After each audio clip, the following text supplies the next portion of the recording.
જય હિન્દ, વંદે માતરમ, ભારત માતા કી જય. હું મહેન્દ્રભાઈ જીવાણી, સેક્રેટરી માજી સૈનિક સેવા ફાઉન્ડેશન જુનાગઢ. ઘણા દુઃખ અને અફસોસ સાથે કહેવું પડી રહ્યું છે કે સમસ્ત કોળી સમાજ તેમજ ગુજરાતનું ગૌરવ અને મા ભારતીના સંતાન તથા માંગરોળ તાલુકાના મુક્તુપુર ગામના રહીશ એવા સિપાઈ સિદ્ધાર્થ અનિલભાઈ પરમાર, જે હેડક્વાર્ટર 656 ઈએમઈ બટાલિયનમાં ફરજ બજાવતા હતા અને હાલ તેઓ સ્વવતન છૂટી પર હતા અને કમનસીબે એક રોડ અકસ્માતમાં શહીદ થયેલ છે. ભગવાનને ગમ્યું તે સ્વીકાર્ય. ભગવાન તેઓની આત્માને શાંતિ અર્પે તથા તેઓના પરિવારને આ પહાડ સમાન દુઃખમાંથી જલ્દીથી જલ્દી ઉગરવાની શક્તિ આપે. તેઓનો પાર્થિવ દેહ હાલ જુનાગઢ સિવિલ હોસ્પિટલમાં રાખેલ છે તથા આવતીકાલે સવારે 6 વાગ્યે એટલે કે 29 નવેમ્બર 2025 શનિવારના સવારના 6 વાગ્યે આર્મી વેહિકલમાં હોસ્પિટલથી સન્માન સાથે લઈને માંગરોળ જવા રવાના થશે.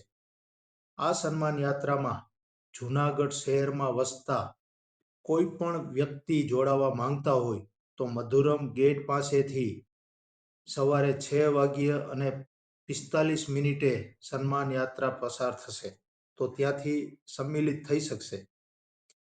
ત્યારબાદ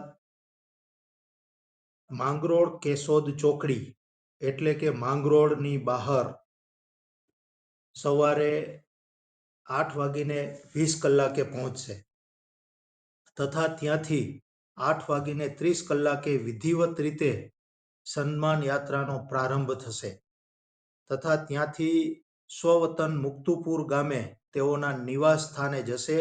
ત્યાં ઘરે થતી સંપૂર્ણ વિધિ કરવામાં આવશે. આ ગૃહ વિધિ પરત ત્યાંથી સન્માન યાત્રાનો ફરી પ્રારંભ થશે તથા તેઓના ગામના સોનાપુરી પહોંચી રીત પરેડ તેમજ સેનાનું સર્વોચ્ચ સન્માન ગાર્ડ ઓફ ઓનર આર્મીના જવાનો દ્વારા આપવામાં આવશે તથા તેઓના પાર્થિવ દેહનો હિન્દુ રીતિ રિવાજ સાથે વિલય કરવામાં આવશે. મિત્રો, શહીદની સન્માન યાત્રા ના હોય, આ તો વિજયની યાત્રા છે દોસ્તો. આ એક યુવાનનો અંત નથી, આ તો રાષ્ટ્રની શાનનો આરંભ છે સાહેબ. આજે વીર શહીદના અંતિમ દર્શન માટે આવીએ, તેના બલિદાનને હૈયે ઉતારીએ અને રાષ્ટ્રની રક્ષા માટે અવિરત પ્રેરણા મેળવીએ. મિત્રો, શહીદની સન્માન યાત્રામાં જવું એ એક લાવો હોય છે તથા આ એક ભાગ્યશાળી પળને કોઈ પણ હિન્દુસ્તાની ગુમાવવા માંગતો નથી. તો આપ સર્વેને નમ્ર અપીલ છે કે આ મેસેજ વધારેમાં વધારે વ્યક્તિ સુધી પહોંચાડવો, તેથી કોઈ દેશપ્રેમી વ્યક્તિ જાણકારીને અભાવે આ સન્માન યાત્રામાં જોડાવાનું ચૂકી ના જાય. અસ્તુ. આભાર. ભારત માતા કી જય.